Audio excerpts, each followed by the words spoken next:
Folks, we're getting an early start, and I thank you for that. It's 12:30 for one, and it's actually 6 minutes to go. So thank you very, very much for that. You're a small group of people, so it's going to be interactive. I know what Mark likes. So during the Q&A session, please let's have those questions. It's a very tough one. So it's, as the CEO of the Southern African Animal Chamber, it's an absolute privilege to once again be working with you guys. We're really so happy to be here. It's something that Elmer promised me in November last year, and it's not even November 22, and it's happened already. So thank you to Elmer and the team, and to Tendai. Thank you very much, Tendai, for agreeing to officiate with me here. So thank you, guys. Without any further ado, I'm going to ask Tendai to welcome you all officially on behalf of everyone. All right. Thank you. Thank you. Very kind of you. All right. Good day, everyone. Welcome to this very auspicious occasion, and we are privileged enough to have the Chamber, Southern African Chamber of Commerce, in collaboration with the Canadian High Commission. Thank you very much. And we as EduVoice, we are very proud and privileged to be hosting this event. And we really want to get insights into the level of competition within the banking industry, what the future holds, and how the Chamber is actually going to facilitate more banking, maybe ease through the regulations, trying to look at the architecture of the banking future. So at EduVoice, we are really very proud to talk about student future, right? Which is really our thrust. We try to empower students to be work and world ready, because we stand for students that are actually ready for the world. And this partnership, thank you, sir. Thank you, madam. And thank you, sir, is actually going to profile and actually create opportunities for us to network and also to add into our curriculum to make it more cutting edge. So without further ado, I would like to re-welcome Mr. Mike, the CEO of the South African Canadian Chamber. It's quite a mouthful, so just say second chamber. Thank you. Thank you. Thanks so much, David. You've all received the invitation, so you know all about Mark. I want to stress that Mark is here in his capacity as the Executive Director of the Centre of Excellence for Financial Services. It's something that he's incredibly passionate about, is developing that sector. His topic, we were backwards and forwards, and right at the outset he said to me, it's going to be competition in banking, whether you like it or not. So I said, I like it, Mark. It's a wide subject, and I know we're all going to have questions about how banks do it, what do they do, what is their offering, what is the price, product, and promotion from our varsity days at Tendai, all those big things. And we're going to hear about that today as Mark unpacks all the intricacies of the positioning of banks in the environment. And we can have no one better than Mark to elaborate on this very contentious subject. So Mark, without any further ado, I'm going to hand over to you. After I've said, please join us. They've really been gracious hosts. There's something for us to eat and drink. The networking will continue. I was very hesitant to interrupt some very heavy discussions. So please join us afterwards. We're going to try and call a hard close after this last 10 minutes. It's more than, we don't want to stifle the Q&A session. So Mark, without further ado, over to you. Sitting down. Sit. All right, so we begin.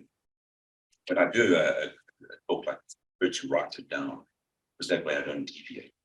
And I actually begin to remember the things that I'm supposed to say, rather than emotionally connected and start talking about that. So here we go. So thank you for the introduction, and to Sancham for facilitating the event, and Andrew was hosting at the facilities. Hopefully all protocols observed. I look forward to taking your questions at the end, as some questions may be answered during the presentation. Please note, I'm not a banker, so I cannot answer questions about your specific circumstances, but in general and on the issue of competition, I will try. I have a disclaimer, which basically says, there's supposed to be another screen, which basically says that anything I say is coming from me, not from the organizations that I represent. So the only reason I have a disclaimer is because generally nobody really cares what I say. Not even my wife, much. The commentators that can link me to a real brand can create a credible story. So I need to be clear. This is all about me and it's about my views. The title of today's talk is Measuring Competition in Banking. So why a title of Measuring Competition in Banking? Well, it actually started out as measuring concentration in banking. And we selected a specific picture of elephants to represent concentration. And unfortunately, I can't show you that. Tightly packed elephants. But we were encouraged to change the title because the paper evolved from just being about measurement to taking a look at banking, and more specifically, competition in banking. At the time, sourcing a picture of elephants in competition, it just drew back. Competition in banking has been a topic of conversation for the last decade, and I began a journey to try and understand what competition means when applied to banking. As a health warning, we have not yet concluded the journey. The first publication, which is available online, questions the rationale for measuring competition in banking, and as we move towards our second publication, we're beginning to understand how banks compete. And I shall share a few of these emerging trends from these discussions.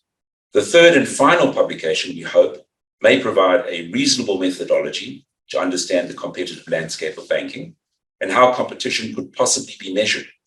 But the dramatic changes to the banking landscape through digital innovation and global cross-border initiatives may overtake our efforts as new participants and new products drive a new banking offering. Another important observation is that I'm not here to defend the banks. I'm on a journey to try and understand how banks fit into society and what they do. I will stick loosely to the chapters in the publication so that you can follow the framework should you want to read further, and we'll make the document available to everybody. And the recording. On occasions like this, when I present, I like to tell the audience what I want you to take away from this engagement. In other words, what I think the most important messages are. In that way, if you miss the rest or drift in and out of the presentation, you at least get the basics up front. So I have three takeaways for you. The first is competition. In a highly regulated and complex industries, competition cannot be understood by simple mathematical models. The second takeaway is the franchise model. Think Nando's. That banking is a franchise of the central bank. It is run like a franchise, and even though there are private shareholders, the central bank runs the banking industry. The third takeaway is there are hidden benefits to society of the banking franchise. I'm going to stick to dinner conversation. I don't need to make you think I'm smart by using technical jargon, because I want you to be able to talk to your friends and family at the dinner table with perhaps a little more confidence than before, in simple English. In setting the stage for today's conversation, I want to briefly give you some tools to begin shaping the discussion in your own way. We often accept that we are told and then use the information as a sledgehammer rather than more cautiously, because sometimes the facts,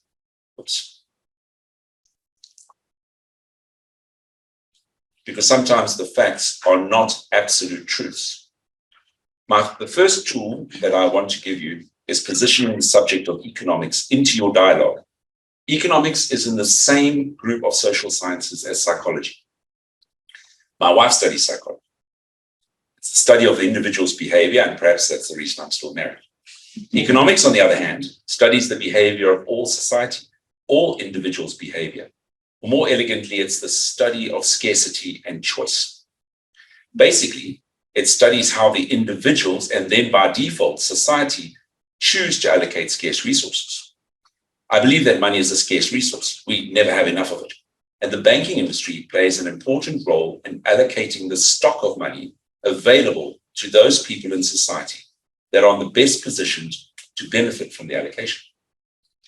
Of course, when it comes to money, my wife selectively does not embrace my economic debate, preferring to draw on psychology to leverage the needs of the individual. The second tool for your consideration is that with economics studying the theory of broader society, its interactions and transactions, the economist introduces a number of assumptions to simplify the discussion. So we include the notion of a rational man by Adam Smith, where he refers to the individual as makes decisions based on the rational analysis of potential and desired outcomes, and acts in his or her own rational self-interest. Inherent in economic theory is rationality.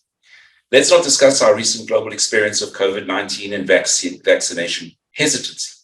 It may be that in economics, we must accept that rational behavior may also not be uniformly interpreted, making some assumptions less effective.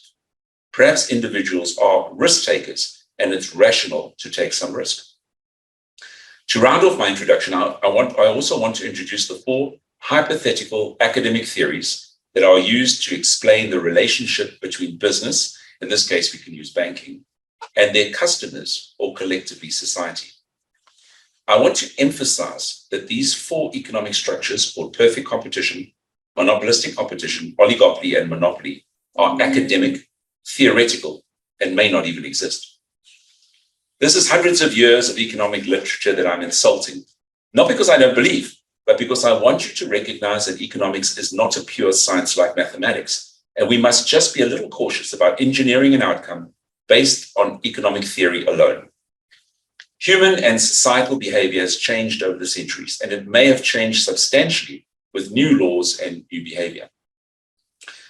Perfect competition is presented as the holy grail, but in most societies like South Africa, we'll have a blend of all these market structures.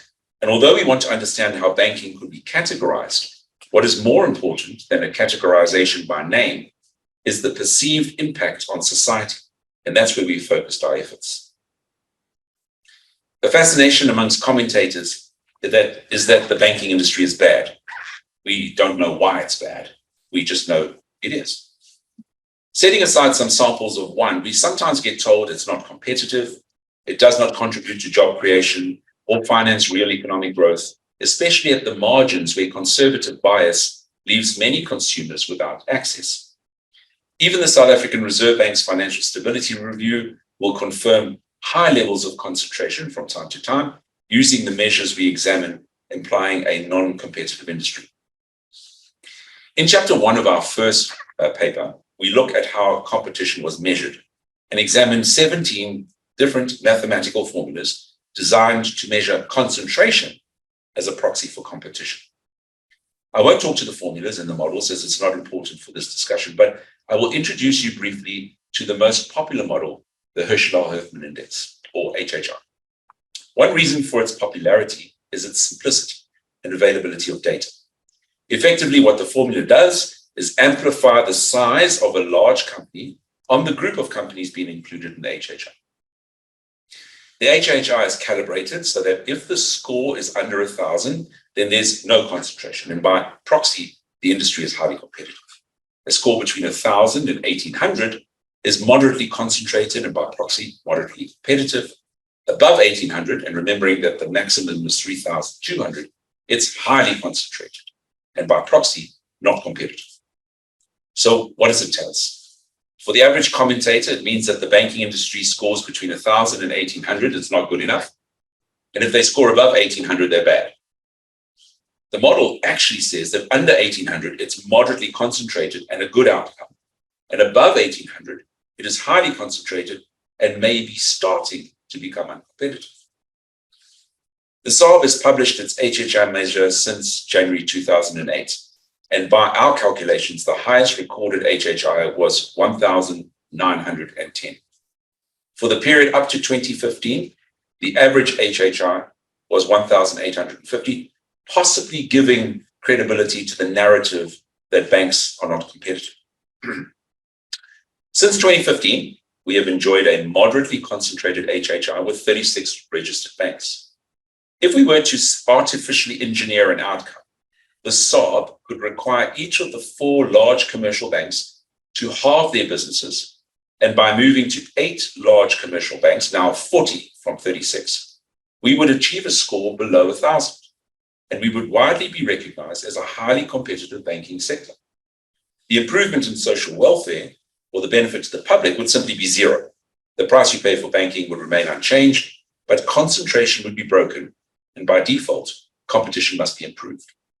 It makes no sense and would leave policymakers without any credible arguments. What has shaped our shift in the focus of our research is that in 2020, we know there was a COVID-19 pandemic. We know that the banking industry was an essential service and not restricted by the lockdown. We know that the number of banks remained the same, yet without any reason, the banking sector rapidly became less competitive, all based on a simple measure of total assets using the HHR. We conclude in our paper that the current measure of concentration as a proxy for competition are wholly inadequate, and that to understand the benefit to society or the benefit to customers, we need to focus more on the mechanics of the system of money as one area and the provision of credit as another. Size may play a role after all. With that, we've covered approximately 1/3 of the document, so stay with me. We've not addressed why competition policy is so important.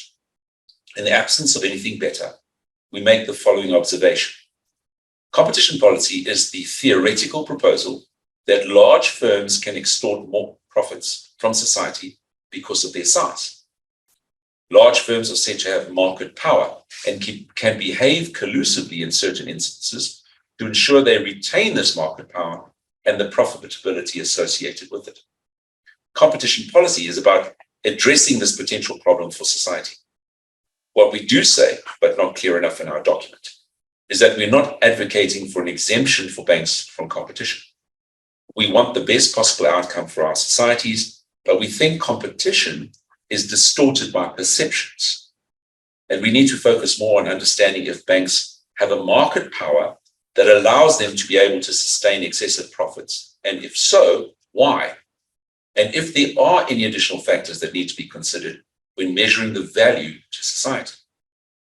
As we focus on determining the value of banking and industry to society, it is important that we somehow unpack what banking is, and for the purpose of having a discussion on competition between companies or banks who we are including in the discussion.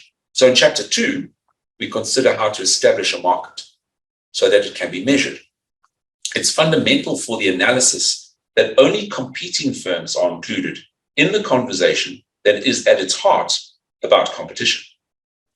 In general terms, the supplier of a commodity or service must form a market as defined by their product and geography, so that firms that are similar but not competitors can be excluded from the calculation.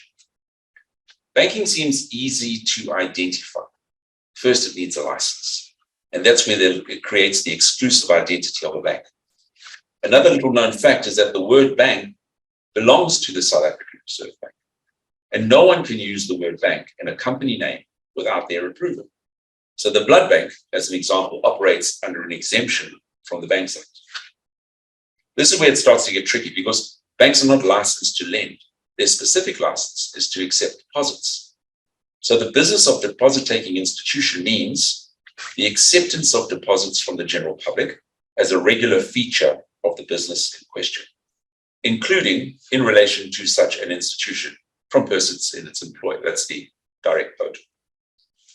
Most of the criticism of banks comes from the way banks lend and not the license activity of deposit taking. It's important to expand just a little bit on the individual or the company called a depositor. Depositors are a particular class of individual. They are viewed as being less sophisticated and are not expected to understand the risks inherent in banking. And the central bank is responsible for creating an environment for depositors that reduces the risk of the depositor losing their money at a bank. This is not the case for the other class of individual called the investor. That is motivated by risk and reward. The bank's regulations are geared to protect depositors' money, making sure the banking industry remains sound, and the SARB restricts what the banks may do with the deposits placed in their care. We are most likely both innocent depositors with the bank and sophisticated investors as holders of pension funds, unit trusts, equities, etc. But not all banks are equal. Some have restrictive licenses, such as the cooperative banks, that are licensed to a specific community and prevented from having a national footprint, whilst the products offered by each bank can also differentiate them substantially. Not all banks offer the same products. As an example, they may not have a license to offer foreign exchange. Internationally headquartered banks with operations in South Africa may not offer retail products and may only be established as a branch that services corporate transactions. Banking is not credit lending. and many non-bank businesses can offer traditional bank-like products such as home loans and credit cards, making them direct competitors to traditional bank lending. Banks, on the other hand, are beginning to sell non-bank products like mobile phones, laptops, legal services, custodial services, and travel, creating new revenue streams with none of these services requiring depositors' money. As we exit chapter 2, we can see that measuring competition has a number of simple yet complex elements to consider. We have not ticked off the first of the 3 takeaways yet, but we are progressing towards understanding that a simple mathematical measure is unlikely to provide us with meaningful information, especially for policymakers that want to leverage facts to motivate change for the benefit of society. The second observation is that companies should not be randomly grouped so as to determine a market. They must be competitors, real competitors, for competition to matter. It is also likely that the competing firms may not come from the same industry. Certainly, this is true of credit lending. We have seen that there are both geographic and product dimensions that must be considered to determine who is included in the market of competitive firms. Chapter 3 introduces the regulations and the impact on capital. The HHI, developed in the 1950s to measure concentration in the steel industry in the USA, has not changed in over 60 years, but banking has changed substantially. A little bit of bank history. By the 1930s, the Bank for International Settlements had been established at Basel, Switzerland. And in 1974, 44 years later, the Basel Committee on Banking Supervision was established, the global standard setting authority for banking. In 1975, the BCBS published the Basel Concordat, setting out principles that would ensure that no foreign bank establishment escapes supervision. This was an important step in recognizing a global financial system. Through the Basel Concordat, the dotation to capital or capital endowment was to be imposed by the host country and was introduced to specifically equalize competitive conditions between foreign branches and domestic banks. At this early stage, global competition between countries was an objective of the global standard setting authority, and the disruption of a domestic market by a foreign bank was being addressed. In 1996, the G7 finance ministers actively promoted that a closer international cooperation in the regulation and supervision of financial institutions and markets is essential to safeguard the financial system and prevent an erosion of prudential standards. This led to the development of the BCBS document, Core Principles for Effective Banking Supervision in 1997. These principles have been updated with lessons learned from the global financial crisis, and with the 29 intrusive principles, not one of them promotes domestic competition. The primary object of banking supervision is to promote the safety and soundness of banks and the banking system, not the profitability of banks. I was fortunate to be in a meeting with Caroline Rogers, the Secretary General of the Basel Committee, where we discussed big techs, and she made it clear that it was not up to the Basel Committee to protect the business models of banks. They were focused on the risk to the system and noted it was possible to outsource the activity, but not the risk. This introduces another key objective for the South African Reserve Bank, that of financial stability. It is therefore possible to say that the stability of the banking system is more important than the sum of its parts, or even imposing competition between its parts.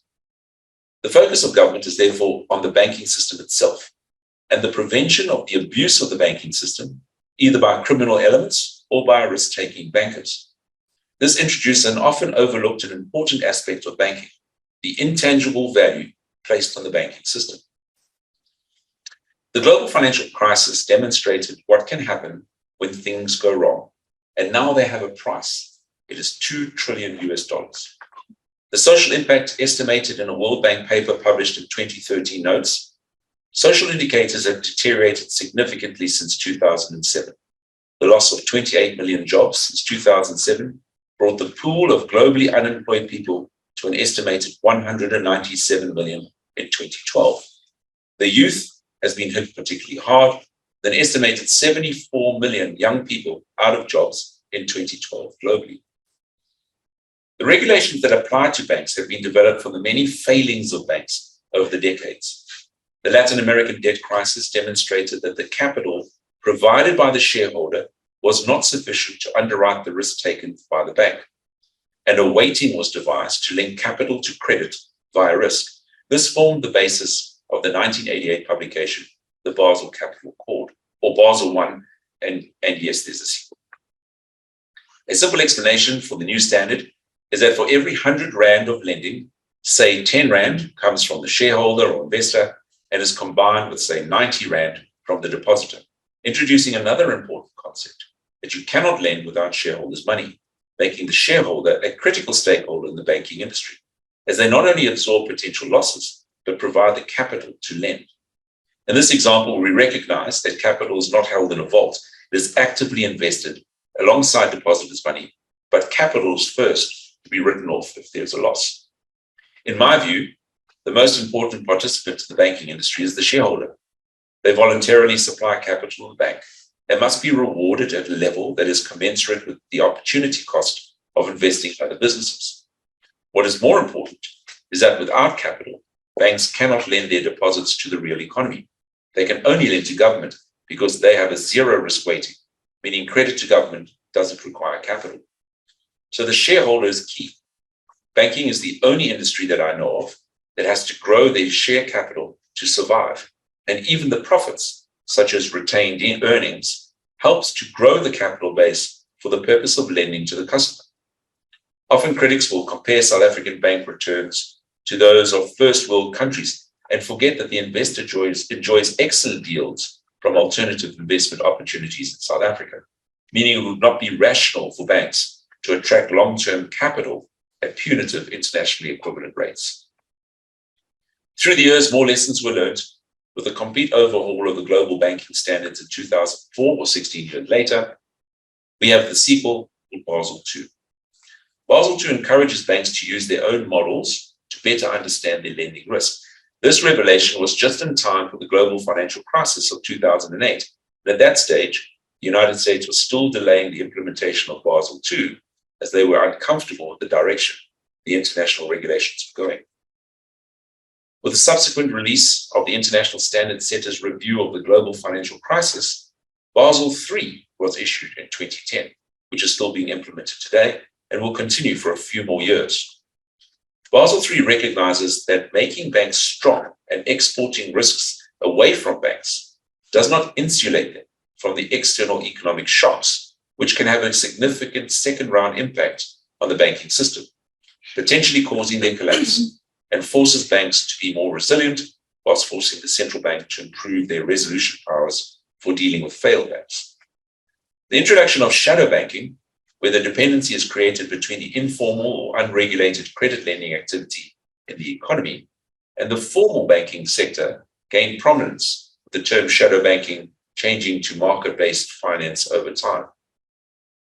An evolution to what I imagine to be the old school banker of the 1970s that made decisions based on relationships may no longer exist, with banking and credit more compliance in nature, perhaps moving art to science. Another important aspect of the regulatory framework is that South Africa is a net importer of capital, and therefore the broader financial system, and particularly the banking industry, must be world-class in order to attract international funding. As a founding member of the G20, South Africa, through our president, has committed to adopting international best practice, and we slavishly comply. Our regulations are therefore crafted from the global standards and are comparable to other jurisdictions that compete for global financial flows. Occasionally, our regulations are what is called gold-plated, where the regulators and policymakers decide to enhance the minimum standards by imposing more requirements or a higher standard than required internationally. Basel Regulatory Consistency Assessment Programs is an important tool to create global awareness and alignment globally. Early on, I suggested that we struggled with an academic description of perfect competition, etc., rather suggesting that the benefit to society was more important. And one of these elements was the perceived market power of large companies. And with banking in South Africa, we have structurally created 4 very large commercial banks. Regulating market power is in part done through bank regulations, because the regulations restrict the freedom of a bank to unilaterally grow market share using capital limitations. This means that if all the deposits in our economy were placed with a single bank overnight, that bank cannot convert those deposits into commercial loans for lending into the economy without capital, restricting deposit taking. Capital is not freely available and is the most expensive form of funding for the bank. In times of stress, what is referred to as the shareholder of reference or majority shareholder will be expected to invest more capital to absorb potential losses or recapitalize the losses taken. Given the long-term relationship anticipated and the size of their shareholding, this is not a normal activity. With non-bank businesses, the regulator does not require shareholders to inject capital in times of stress. And an additional benefit to us as depositors is that with our passive approach to understanding the activities and financial health of the bank, investors and regulators will actively supervise the business of banking on our behalf. A combination of higher levels of disclosure through comprehensive reporting to the central bank and due diligence by investors that monitor the board and their plans for growth, the depositor is protected, and in so doing, reducing the market power in the hands of the bank. It is true that regulators and investors are potentially diametrically opposed in their motivation, but for a bank to sustain a profitability above that of perfectly competitive equivalent, the risk taken would have to fit in with the regulations and be acceptable to the major shareholders with the most to lose and an obligation to recapitalize such a loss. Regulators do more than desktop research and engage the boards and line managers regularly. Regulators can use moral suasion to influence outcomes, as well as craft new regulations to outlaw bad practices or provide formal interpretations of the intentions behind the regulations very quickly. Regulators have the power to fine banks that do not comply with the spirit of the regulations or implement a range of targeted interventions, including additional capital and liquidity requirements, which has created the unintended consequence of a highly conservative banking industry, not prepared to move until they are sure every applicable law is understood.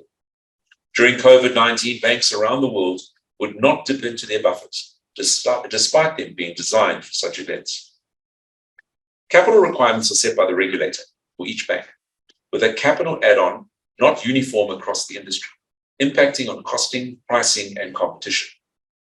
These bank-specific add-ons reflect the regulator's perception of the additional risk of that specific bank to the banking system. This could be seen as potentially reducing a form of market power and the profitability associated. Banking is obviously complex. We would not employ more engineers in the banking industry than in the construction sector if it was not. So the simple 10% capital and the 90% depositors' money example used earlier is not a reality, but useful for dinner conversation. If you're interested, you should look at the Basel III text to see how capital is regulated, from leverage ratios to conservation buffers, countercyclical buffers, the quality of capital, calibrations, etc., all making the simple act of accepting money from me and lending it to you far more complex. The best way of depicting regulatory cost is through a simple model that we built with Genesis Analytics. A bank with no costs, no staff, premises, 100% artificial intelligence, and lending out a new home of R1 million, but at an unheard of AAA credit rating, would under Basel I have to charge 0.82% over the average funding rate. Under Basel II, pre the global financial crisis, but more sophisticated, the regulatory charge would drop to 0.24 under Basel II. Under Basel III, as we implement the lessons learned from the global financial crisis, the regulatory cost increases to 0.65%. Protection of the financial system therefore comes at a cost. But there's always more. Unlike most industries, the banking industry has safeguards, recovery and resolution plans that will ensure that a bank that is systemically relevant to the industry retains those activities that could cause another bank to fail, post the bank no longer considered a going concern. For the depositor, deposit insurance will be provided to protect depositors in the event of a bank failure. I've said that shareholders are first to absorb losses, but investors may also find themselves trapped in bail-in clauses that can convert their investment in a bank-issued debt instrument permanently into equity and then have it written off, whilst depositors can still come out whole. With the failure of African Bank, bank was split between a good bank that was recapitalized by both the SARB and 7 of its competing banks, and a bad bank for the account of the shareholders. This is another anomaly of banking, where you as a bank are expected to support the central bank financially by diverting funds away from normal lending to capitalize a failing bank so that its depositors continue to have access to banking services. The VBS bank failure, or perhaps theft of deposits, demonstrates how deposit insurance would work as the payouts were done through another competing bank, Nedbank. When reflecting on bank failures, most failures will be caused by temporary but severe liquidity problems, which could be caused by deteriorating credit conditions, or simply the flows of money do not match. It is also not correct to assume that the promotion of competition is not fundamental to government policy. The 4-pillar policy is an official policy of government that promotes competition by preventing the merger of the 4 largest banks, unofficially with the Nedcor bid for Standard Bank, and formally with the Barclays bid for ABSA, where foreign ownership of one of these 4 pillars was the consideration. A similar policy is found in many other jurisdictions. At the beginning of my talk, I mentioned I wanted you to take away 3 things for your dinner conversation, and we have completed the first one. I said we needed to understand competition and how in a highly regulated and complex industry, competition cannot be understood by simple mathematical models. In the first 3 chapters, we have demonstrated the highly regulated nature of banking, that it is complex, and the mathematical models are unlikely to provide any useful insights. We've also touched on a few other concepts, and we'll wrap it up nicely at the end. My second takeaway for you was that banking is a franchise of the central bank. If we were to ignore academic theory and simply describe banking to the layman, I would describe it as a franchise of the central bank. Take any franchise that you're comfortable with in fast food, petrol companies, or motor vehicles. There are many others, and compare them to banks, and you will see there's a similarity. Let's focus on fast food, such as the burgers, and compare that to banking and the distribution of money. The head office is the central bank, which is government. It is the only source of the money the banks distribute. Similarly, the head office of the burger franchise supplies all the ingredients. You just cannot create a franchise. You have to apply for a license, pay fees. This is true of banks, with the word bank being a trademark of the SARB and protected. As a burger franchise, you must put up your own capital to establish the business, and you can profit from the amount of burgers you sell. Volume is the key activity. The same approach for the bank, but capital is even more critical, as we have learned it underpins the activity of the bank and grows continually. The more depositors you have, the more money you can make from selling services such as credit lending. But there are rules on how a burger franchise must prepare their burgers, what they call them, and how they price them. There is similarly a massive rule book on what banks can do with the deposits they receive. Pricing, although set by the central bank, is not as prescriptive, because unlike a conventional burger business, banks expect to be repaid, and rationing the supply of credit is done through pricing to balance the perceived risk of the loan amongst all potential borrowers. This is not an incidental comment, and we'll deal with it again as we work through chapter 5.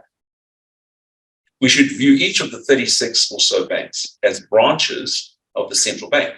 And therefore, like when we compare a burger between 2 branches of the same franchise, we should not be surprised to find out they're largely identical. Often we hear calls for a state bank based on the desire for a more responsible lending approach that stands out from the existing franchise model and directly competes for a market share and explores new untapped markets.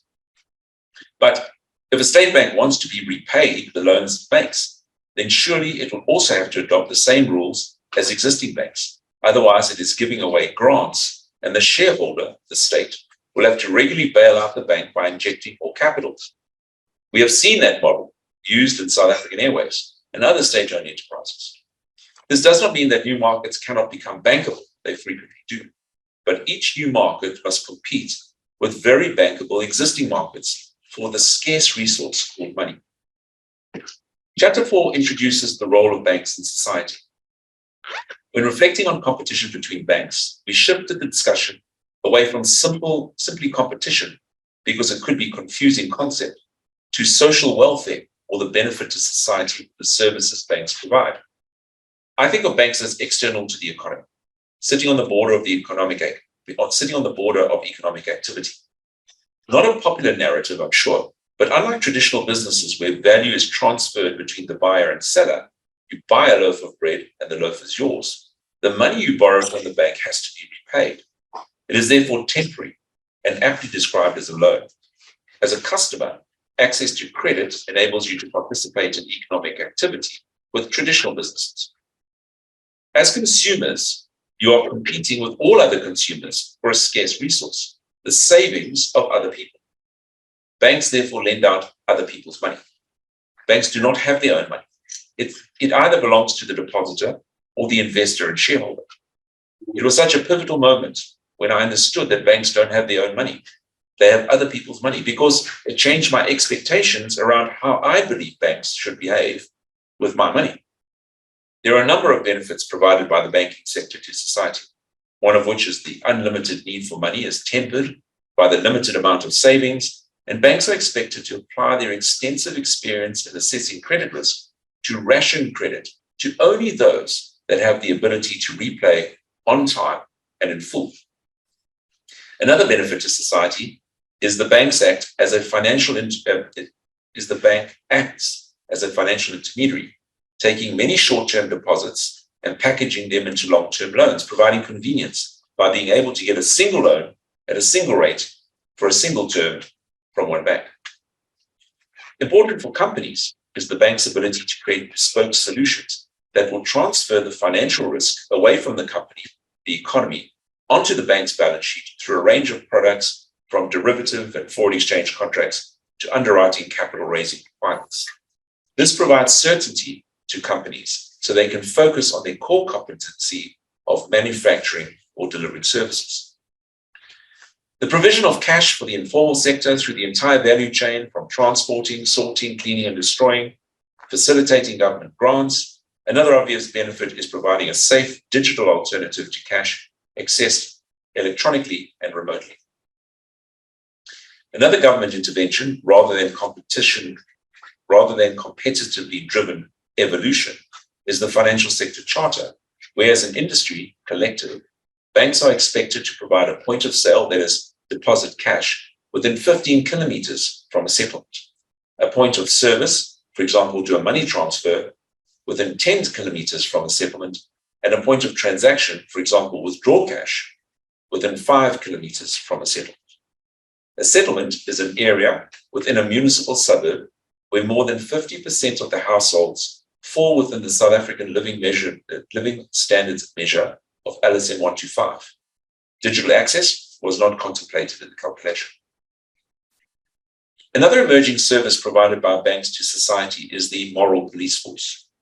This is once again not a choice of banks, not a competitive evolution of service offering, but when the war on drugs was lost by the United States, the banks were tasked with tracking the excessive profits from the proceeds of crime and to confiscate them, as anti-money laundering became a function of banking activity. After September 11, this was extended to the countering the financing of terrorism. We're now using the financial system to track potential weapons of mass destruction, which, by the way, is anything that could be used to build these weapons of mass destruction, including understanding how a portable generator will be used if it is to be financed. Internet gambling, monitoring and reporting on politically exposed persons, or in South Africa, politically influential persons. Anything related to child pornography, act as an agent for the South African Revenue Services to collect outstanding taxes, comply on behalf of the South African government with international legislation such as the Foreign Account Tax Compliance Act of the United States of America. Sanctions monitoring, climate change, and more recently, illegal wildlife trade, modern slavery and human trafficking, corruption, etc., etc. None of this is free, requires investment in infrastructure, staff, and reporting, but has to be recovered somehow from the customer. Perhaps bank charges could be recategorized as moral police tax. It is often not clearly articulated how banks add value to society. And as we move towards the Financial Action Task Force mutual evaluation deadline this year, the so-called grey listing of South Africa, the value of these measures become evident and potentially measurable. We as South Africa cannot produce enough surpluses to fund our own investment in South Africa, so we must comply with what the international community demands of all countries. Perhaps a banking industry that is well regulated and supported, that does not buckle under political pressure, is another tangible benefit to society. In chapter 5, we look at market forces. What we're trying to understand is, in a complex banking business model that's highly regulated, is competition relevant? And if banking is really challenging to measure and compare, are there other elements such as market power that can be considered? The first challenge is to agree what banking is. We know that banks are issued with a license to take deposits. This differentiates them from other financial firms, where it would be called a premium for insurance products or an investment for unit trusts. We know that banks are heavily regulated as to what they do with those deposits to protect the depositor. But if we have to have a bank account to be economically active, what market power does the banking industry have?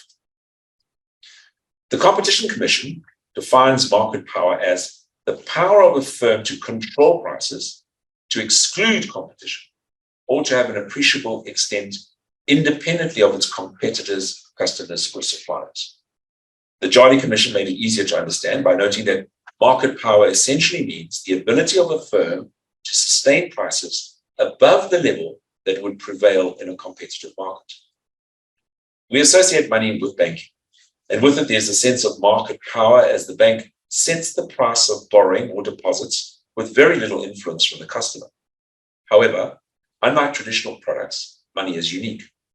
Compared to a physical product rather than a service, money is not time-bound. It does not expire.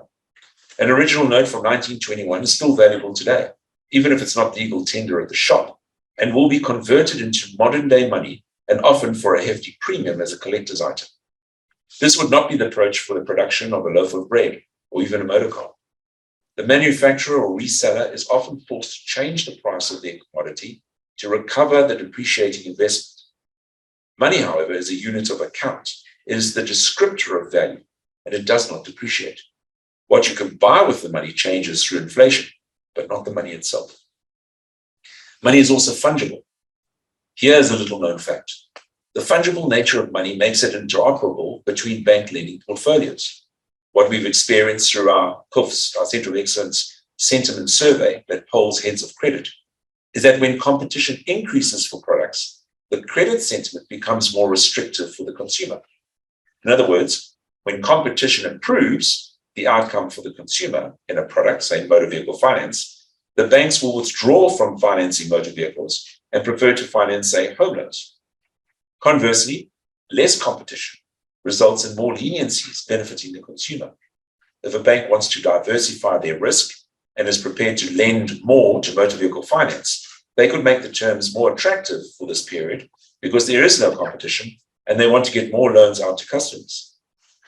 This is difficult to explain, but if we assume that a bank targets a return on their loans, then they can shift money away from portfolios that are not generating expected returns to another portfolio, and in so doing provide less funding, increasing both scarcity and pricing. This would be the same behavior as taking an economic view and withdrawing funding until market conditions return to normal. So it is possible that competition between banks and by non-banks in certain instances has negative impacts on social welfare through the withdrawal of money for certain categories of lending. On the liability side, it is also noted that depositors are often paid more if they become investors and invest through the market aggregators, demonstrating that non-bank companies can achieve higher prices or returns when accessing the bank as a collective investor. This may be driven by regulatory arbitrage, considering the largest money market funds are often banks themselves. Market forces must include a conversation around the supply of money to the banking industry, which is controlled by the central bank. Although there is consultation between the banks and the central bank on the level of money required to clear the market every day, a bank cannot flood the market with money. The baker, as it is, can, because it's risky, but the baker can source their dough without constraint. The baker can oversupply bread based on a whim, and through volume discounts make more money selling a higher quantity of bread at a low price. Seasonal adjustments in money for holiday periods are provided for by the central bank when more money, particularly cash, is injected into the system, but it's not at the decision of the bank.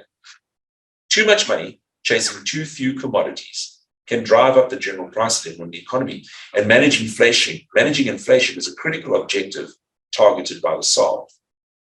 It's not just the supply of money that's controlled by the central bank, but also the price of money. The repo rate is the rate at which the banks borrow the money from the central bank, and it is a function of the system. The rate applies to only a small portion of the money required by the banks, but it's used as a signal to the banks of where the central bank expects the level of interest rates to be. Banks should therefore not pay more than the repo rate to secure deposits, as they can get funding from the central bank at that level. They would also not be expected to lend money at below the repo rate, as it would be unprofitable, depending on whether the average cost of all funding to the banks ends up on that day.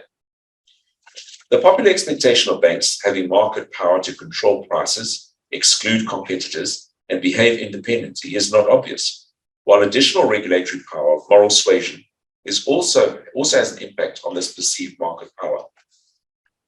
Moral suasion is the ability of the central bank to persuade banks to refrain from doing something, or conversely, for banks to do something they would not ordinarily do.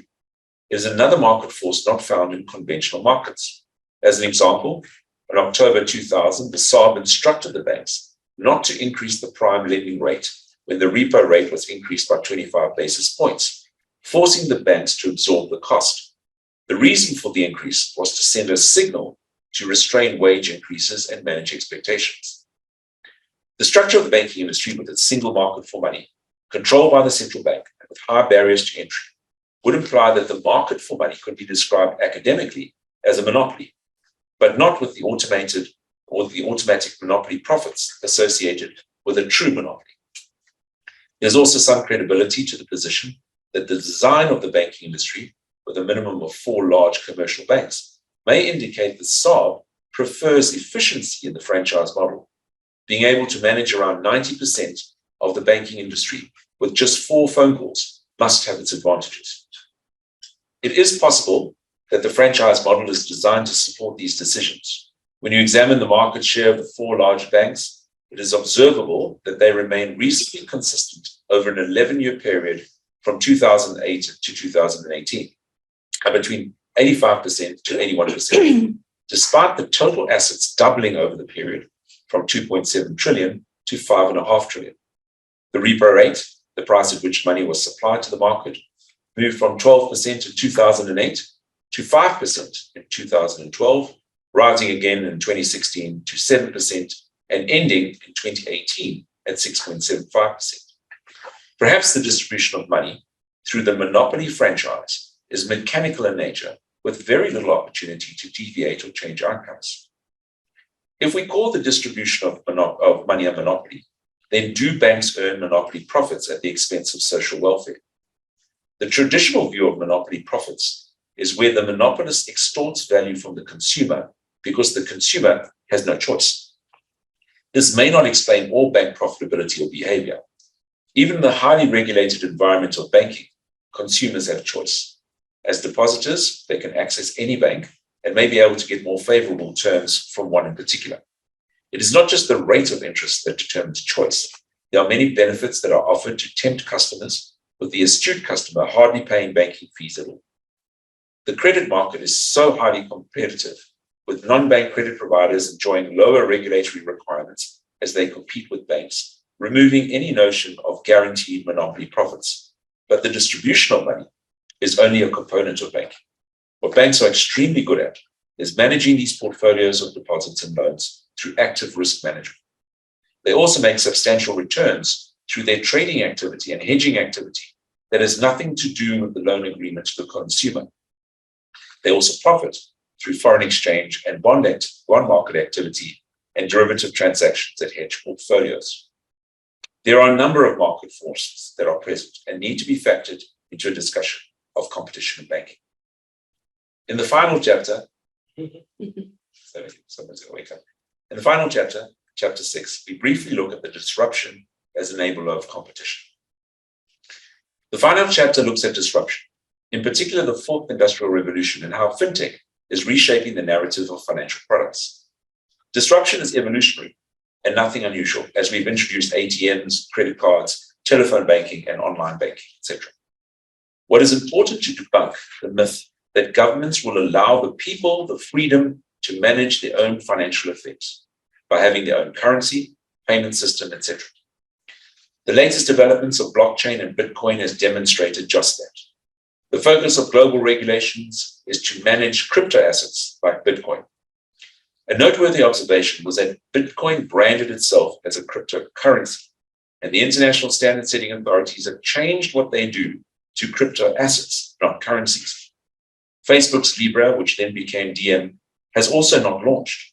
Far from being more liberal, we are likely to be more controlled by central banks, as many projects are underway to leverage data through open APIs and digital technology. Control of cross-border payments by the central banks through connected rapid payments projects may eliminate correspondent banking altogether, as the central banks agree the exchange rate between them. And although Bill Gates famously quoted, "Banking is necessary, but banks are not," it remains to be seen if governments want to dabble in credit as programmable money becomes real, with central bank digital currencies and stable coins changing the landscape. Or perhaps not, as they may not wish to put taxpayers' money at risk, preferring to use private capital. Disruption is still the most exciting space for banks. Without it, we'd still be reinvesting into old technology. I regularly refer to my three most exciting technologies that never existed before: digital identity, programmable money, and electronic invoicing.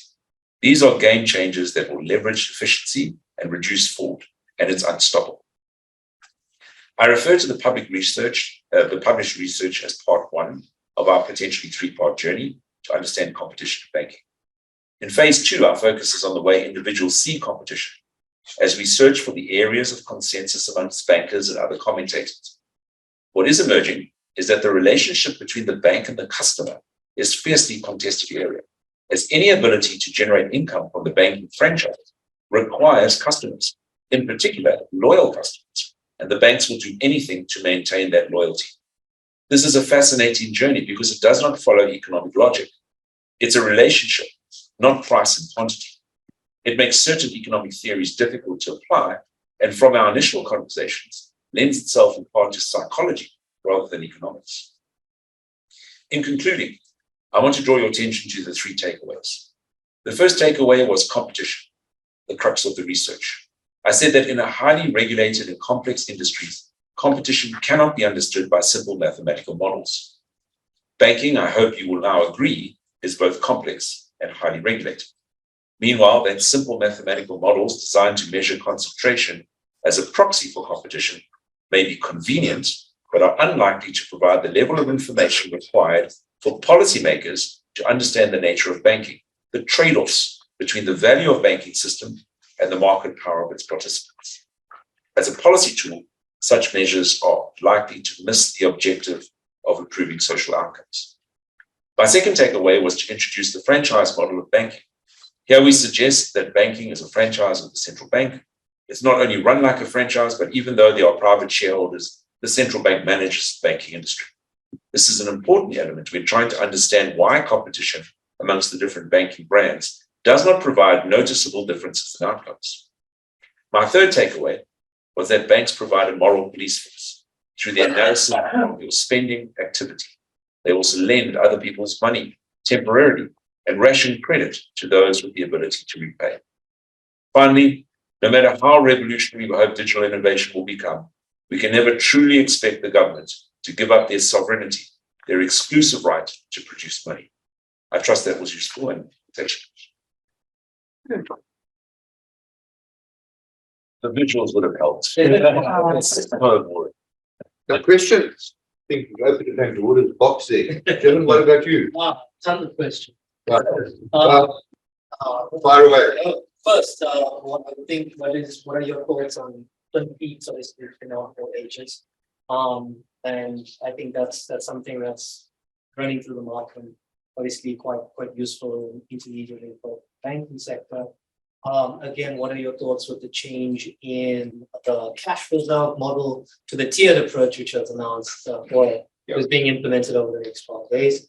What are your thoughts there? But decentralized Obviously, you've mentioned stable coins. As asset manager, we dabble quite a lot in the alternative investment space. Luna was a big trouble point for everyone that invested in Luna, particularly their stable coin with the arbitrage model, but there's more popularity around independent stable coins such as you can see. But obviously the depegging is a huge problem, particularly on Kevin's side. But what are your thoughts on stable coins, CBDCs? So going back to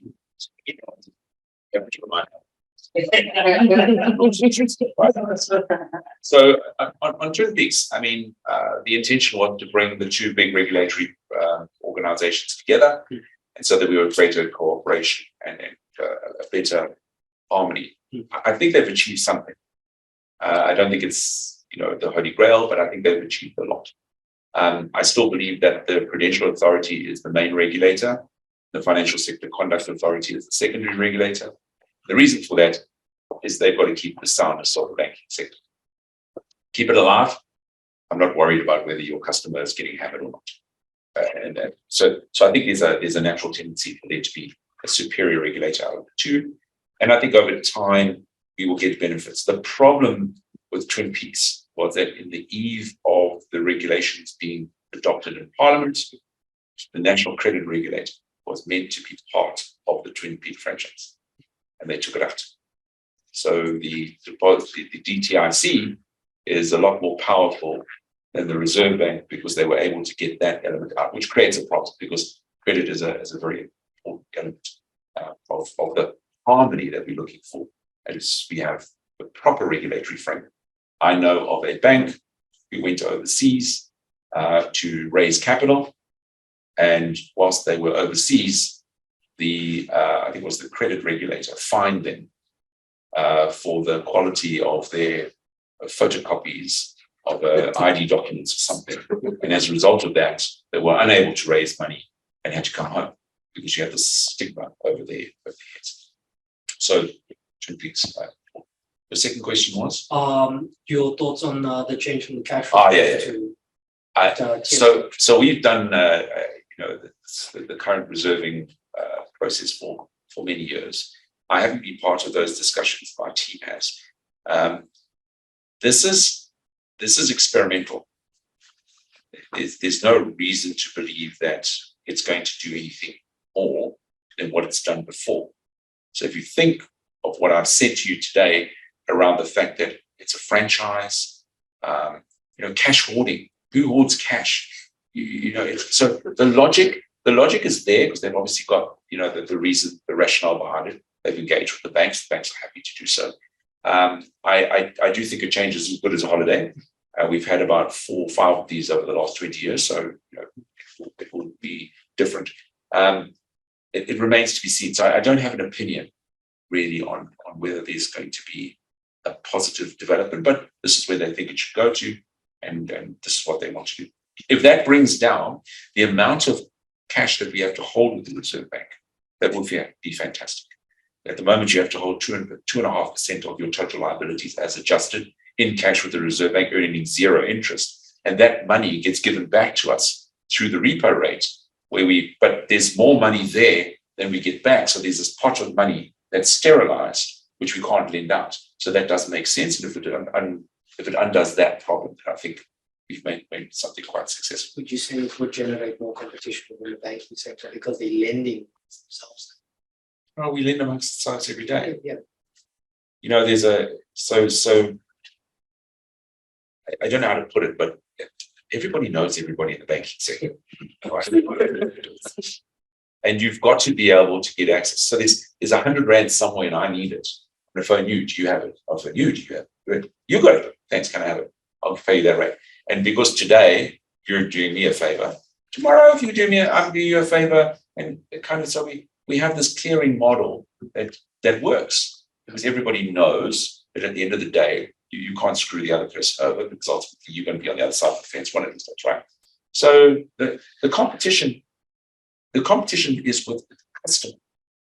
So if you can't lend to an Anglo-American, you don't need the money. But if you can lend and make money out of that's where the competition is, and that's where you start really doing something. CBDC and stable coins. I mean, so CBDC is great. I think we're just playing with it at the moment. We've got a projects that were, we've got a project, yeah. because it was the settlement. Guys, I'm just very conscious of time. I would give, so there will be a networking session afterwards, and perhaps we can unpack these Yes. conversations a little bit So in more detail. I'll be quick. Programmable money sounds fantastic. I think stable coins are going to be the precursor to CBDC, because I don't think government's going to do anything short term. I think they're going to wait for the global markets, and they're more likely just to sign up with the Singaporeans and do something easy with Australia, and to get that going. But yeah, it's currently it's real, but I think we're a bit scared at the moment. I think stable coins would be the first thing, and we are trying to get stable coins out, but it's being resisted by the central bank. They don't want the banks to do stable coins, but it's a fantastic opportunity for us to start using programmable money and for us to start taking away some cash out of the streets. So I think it's good. Thanks for that question, Chairman. Thanks. Mark, any other questions? Bearing in mind, we will have an opportunity to engage with Mark. You over. Go. So it's not necessarily a question around position, but the looming grey list. Told everybody it's sorted by October. So the challenge that you've got is that it's not something that we as the financial sector can fix. So there's a legal side of it, right? And also we have a government that's not like, so Mauritius had the same problem in 2020. They've got it sorted. Yes, but the Mauritian government works 7 days a week and evenings to get the legislation done and sorted, right? Yeah, we are, national treasury is the only one that's really worried. And the financial sector is doing everything it can to make sure that it's squeaky clean. And we've got committees that are running 24/7, right? The problem is you can't demonstrate sanctions. You can't demonstrate the fact that you've actually done anything through the courts. And it's possible that they will see us as having done something, maybe done enough to extend it a little bit. Maybe we get it, but if we don't, it's really just an additional cost to doing business. It doesn't mean you won't get money. It just means it's more problematic. So when it's kind of like every time you want to go draw money out of your bank account, you've got to take a full set of financials, and then you've got to demonstrate what have you done, why have you done that, when are you going to do that, give me an undertaking, and it's pain as opposed to going internationally and getting money. So I don't think we might not get money, so that's one of the elements. But in getting money, it just means you've got to do it a lot more sort of granular. But remember where we are. I mean, as a country, we've gone, whilst we've had COVID-19, we've slipped down the credit scales. We've lost a lot. Christian, yes. Okay, so I think I have, two questions. One at a time. Okay. So just for the layman, can you explain the rationale between using concentration as a proxy for competition as your research tool? So I can ask you, Trenton, are you picking up the sound? All good, thank you.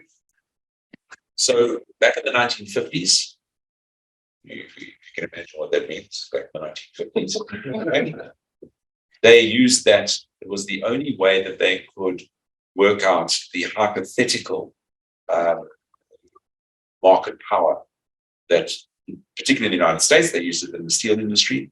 So the steel industry was booming. They had all these different companies and they needed a way of calculating. So concentration would be useful in a free market. So if you had to take coffee shops, no limitation on coffee shops, right? You bundled all the coffee shops together and you worked out what their turnover was or something along those lines.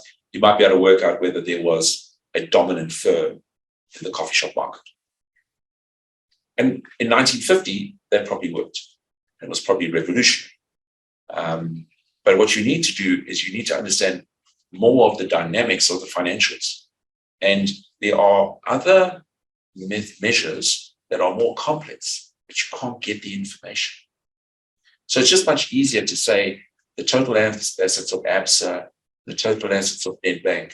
You run it through a formula and you kind of go, this is your number that you get out of it. It's so much easier. It just doesn't tell you anything. Exactly, because I was thinking about what about the people that have the home loan at their bank, but their salary goes to somewhere else, or their credit card is at Standard Bank. But that would just show you the power of the actual bank itself. So with that sense. Okay. So that is the essence of the research. And unfortunately, we read an article by the DTRC, or the Competition Commission, which said that they'd done research and there was one organization that owned 78% of the financial sector. And that kind of triggered the response, which is, are you mad? You know, we're just thinking about this, the financial sector being owned 78% by one, and it's not possible. You just know it's not possible. That's where we started looking at measurement, etc. And that's what really caused the catalyst for that discussion. But to your point, it doesn't work anymore. Okay. And then the second question is, you said that if we take the big four and split them into two, Yeah. right, it'll go from 36 to 40. Yes, But then the outcome was that we actually still saw no change yes. in society or Yes. the benefit to the customer. So what is the point of this study? So it's really just to disprove the fact that you can measure. So where your problem comes in is that everybody wants the banking sector to do more, right? And fundamentally, the missing piece is that we need DFIs, developmental financial institutions, run by the government, who create bankable business. Okay, so if you had a functioning state-owned entity like a DFI, land bank, etc., who could then take the risk and lend money to an organization that the banks won't lend to, they would then be able to become bankable. They would then have financials and all the stuff that bankable business. So this is kind of like the Santon Group, right? You introduce those people into this, but we don't have that. The DFIs are lending to Anglo American. They're not allowed to lose money. Okay, so this is where so now you're going to these measurements. Now the politician's going to go, oh, banks are not competitive. How do you know? Because the HHR says so. So, but buddy, if I just took the big four banks, cut them in half, right? You would be very happy. But you're not going to have any benefit. There's no physical benefit to you because you've got exactly the same. So the number, the importance of these measures, these mathematical models, is in actual fact very low if you really think about it. And you're more likely to do something wrong.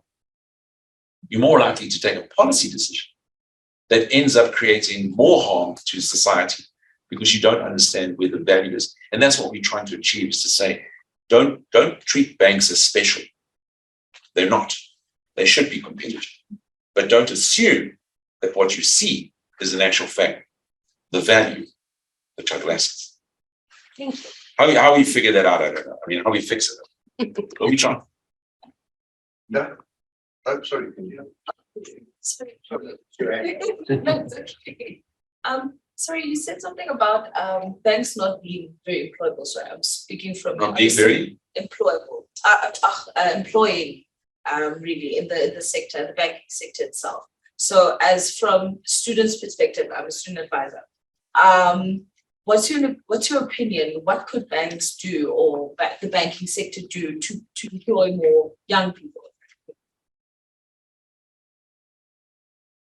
So, not what you want to hear, but I worry about employment. Not because we don't have enough of it, because I think we digitize. And so, in effect, let me give you a story. So there are, at First Rand, there are two chartered accountants, two chartered accountants who spend 8 days valuing an international portfolio of assets. 8 days. So what they did is they gave them a Raspberry Pi, which is just a little gaffer that you plug into your computer. Okay. They taught them a little bit of programming language, Python, and then they got them to do what they needed to do, and it got recorded and became a program. From 8 days, it now takes 2 seconds. Okay. So now those two, so now the narrative goes like this.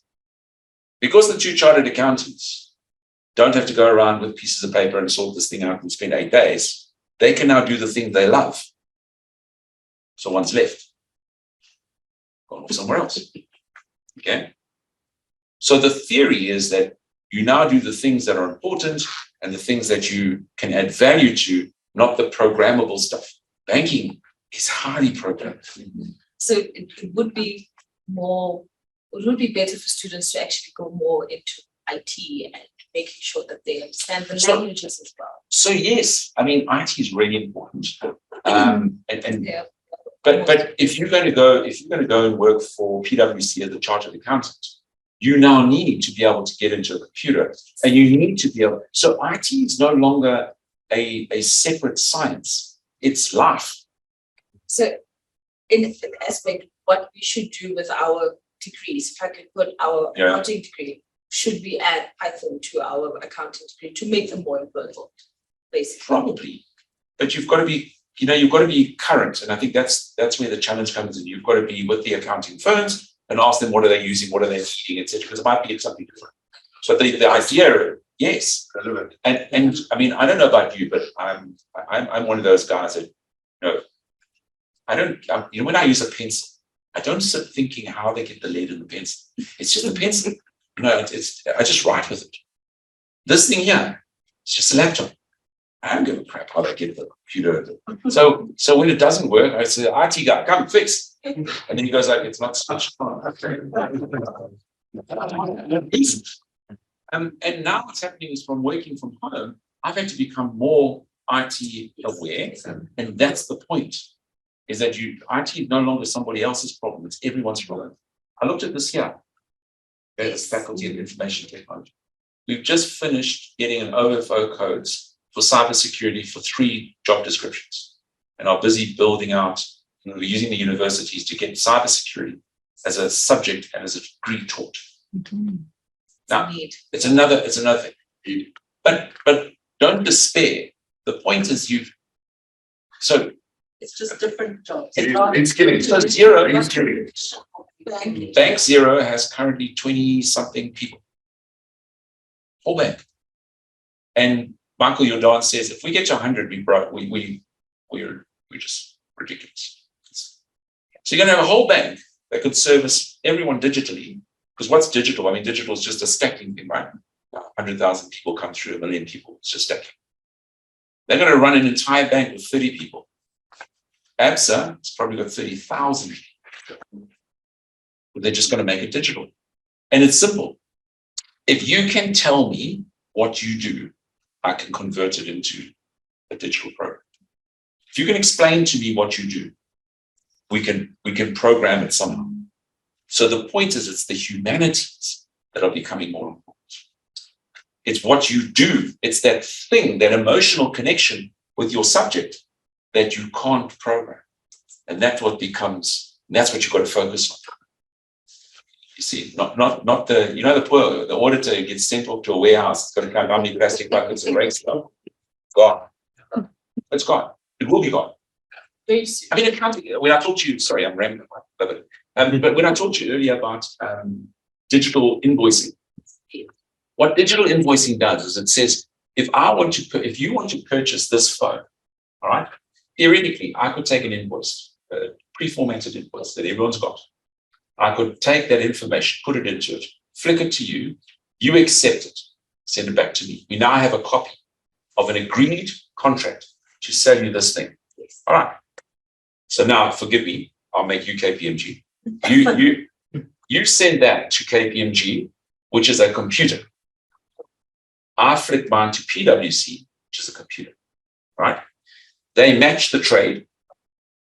They agree the accounting treatment so that the double entry is the double entry between my books and your books. They update the serial number, right? Making sure they transfer the National Asset Register from me to you. They stop my insurance premium on that particular item, transfer it to your insurance premium, and it gets listed on your insurance policy, okay? And they debit your account, credit my account, and I hand this to you. That'll take a second. What do you need accountants for? What do you need bookkeepers? Okay. So, but with that, we'll have more problems, right? We'll create new problems, and those new problems will be where the humanities come in. So flexibility, and for your guys, there's a generational gap. I don't know if you've noticed. Generational gap. And these are, I worry about the country that we leave them, because they're going to screw it. They just don't get it. And everything's tomorrow, whether they feel like it or not. And I promise you, you have a look at the guys that we've got. Send someone to Citibank. They come back with eyes like this. Americans, Citibank. 11 o'clock at night, still working. Because if you don't, I need it by tomorrow morning 8 o'clock. I don't care if you don't sleep. Whereas in most other places, it's like, oh, it's 4 o'clock. I'm going to have my smoke break at 2. So I do think, and Michael, I have back to you, but I mean, I do think that we've got to get the psychology right, because you're competing for one job. And in the old days, there was this sort of like the white guy and the black guy. There was this thing that's gone. You now have a job. There's 15 black people sitting there, right? So the whole thing about transformation is gone. 15 people sitting there, they're all black. You say, well, what? Who can do the best? That's it. 14 go home crying. You're now down to individuality. You're down to the person that works the hardest, that is determined, that reads. And now, they think there's a USB port that they just insert into. You've got to be online 24 hours a day. You've got to be researching. You've got to be reading. You've got to be joining stuff. You've got to be. Otherwise, you're useless. True. That's the difference. Because old bullets like me, we're not online, eh? We know shit. We like, that's it. We just talk. I think also the ability, not just an influence. So our information on this, can Google it, I can get it, and I can get information on net. It's the integration of all of these that is also important. There are certain things that people can relate. Yes. But yet they integration. And there's far more information you can possibly absorb. So having networks becomes important. Thank you. Guys, I'm just very Kenda, something from your side? All right. Thank you for the takeaways. Our dinner conversations just got to richer. All right. Okay. So for me, it's just to tap into your brain about 2 things that I've picked. Fintechs, you already touched on them in terms of what they've done to the banking industry and in terms of competitiveness and the way they've digitized, right? The second one is there is the in-store bank concept. It's going against the grain because most companies or most banks are rather closing branches. Yes. But then we have seen one who is a bit ambitious, who has tried the concept of in-store banks. Now, what's the future for that? Because it seems to be going against the grain of the. So I think the answer to you is that we are not interested in bricks and mortar. There's a temporary kind of removal of the concept. All the branches are getting smaller, and they're getting, more. Everything's becoming more concise because the objective is to go digital. In-store banking, if I know which bank it is, light blue. Okay, light blue. They open branches inside supermarket. Which makes absolute sense because you're in a place where people congregate, right? So that's a strategy that they put forward, and it makes absolute sense to do that because you're reducing your footprint. And I would imagine, I don't know if you've been to Amsterdam. I was in Amsterdam a few years ago, and you can't find a bank. You literally cannot find a bank branch. They just don't have it because people are digital. And when you start getting this thing, you start doing payments on this. And I don't mean payments like bank payments, right? I mean, when you can flick money between two people using a third party, you won't even see a note. You won't know what the notes are. That's definitely going to change the world that we're in. All we've got to do is make sure that we take the third world. My proxy for the third world is Alexandra Township. My proxy for the first world is Santon. The reason I use that comparison is because there's an M1 that flies between the two, and somehow you've got to build bridges. Those bridges have got to allow people to move across so that you get the benefits, etc. That's the trick. So can I ask the question actually just on the last statement there? It's something I thought about. I was working with credit analysts for a while, just doing like subprime lending. And the big problem you had in South Africa is the guys who have got sort of traditional jobs and things like that, easy to get access to lending and that sort of thing. But South Africa's sort of formal sector hasn't really been always growing the most over the last years. The informal sector kind of, by the necessity to survive has been driving in some way or another. But isn't this sort of the answer to getting a guy to be creditworthy in sort of that application? Because it's So part of the problem has always been, so when we were in COVID, I was responsible for trying to design the loan guarantees. And the problem that you had was the rules of banking were very rigorous. So you have the loan guarantee scheme.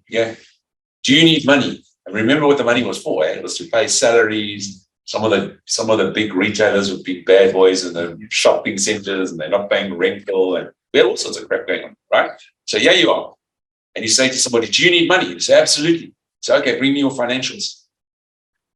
I can't, because my accountant can't get into the office anymore. Right? So you say, well, okay, now how are you going to solve that? Well, the accountant needs a mobility permit to be able to go to his office, to be able to go draw up the financials and bring them back. You say, God, well, no, that's the rules, right? That's the rules that we have to play on, which is very sensible, but not in a particular situation, right? So then we come up and say, well, can we not just use the client's bank statement as a proxy for income, et cetera, et cetera? Can't they just get a financials? See, now where the fintechs are coming out is that they're using cell phone payments, cell phone details, or just other sources. We can't. And that's where the rub sort of starts. And what we want is for somebody who's got a spaza shop to be able to get the bread truck arrive, and you then get your 100 rands worth of bread, and you flip them a credit payment, a push, right, somehow, and for that to be recorded, because in the spaza shop has a cash flow.